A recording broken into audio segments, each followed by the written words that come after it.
तो अभी हम पढ़ने लगे एटम एंड एलिमेंट। अगर हम बात करें एटम की तो atom are the smallest particle of matter. और इसी तरीके से अगर हम एलिमेंट की तरफ देखते हैं, an element is made up from atom. अब यहाँ पर देखें, जो एटम है वो मैटर से मिलकर बना है और जो एलिमेंट है वो एटम से मिलकर बना है। इसी तरीके से फर्दर अगर हम इसकी डिटेल में जाते हैं, एटम फर्दर कंपोज्ड ऑफ सब एटॉमिक पार्टिकल्स यानी कि इलेक्ट्रॉन, प्रोटॉन एंड न्यूट्रॉन।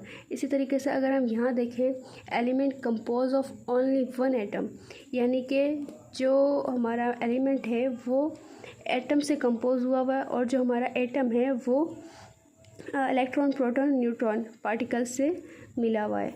और दूसरी बात ये कि जो इसे हम जो एटम को है, they are can not be seen, हम इसको अपनी आई साइड से नहीं देख सकते, ये बहुत ही स्मॉलेस्ट पार्टिकल है। इसी तरीके से elements are biggest and heavier masses, जो एलिमेंट है वो बिगेस्ट होते हैं और हैवियर मासेस होते हैं। इसी तरीके से अगर यहाँ पे हम कॉपर का देखें, कॉपर का हमने इलेक्ट्रॉन, प्रोटॉन, जो इलेक्ट्रॉन का इसका हमने चार्जेस पूरा एक शेल बनाया है, KLMNO-P, ये शेल्स के नाम होते हैं। फर्स्ट में जो है बीच में जो सेंटर में हमारा न्यूक्लियस होता है, प्रोटॉन, इलेक्ट्रॉन, न्यूट्रॉन।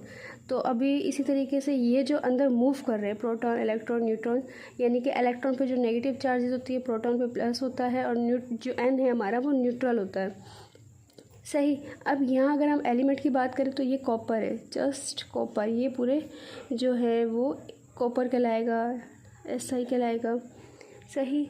नेक्स्ट जो है हमारा टॉपिक होगा अगला, मॉलिक्यूल एंड कंपाउंड।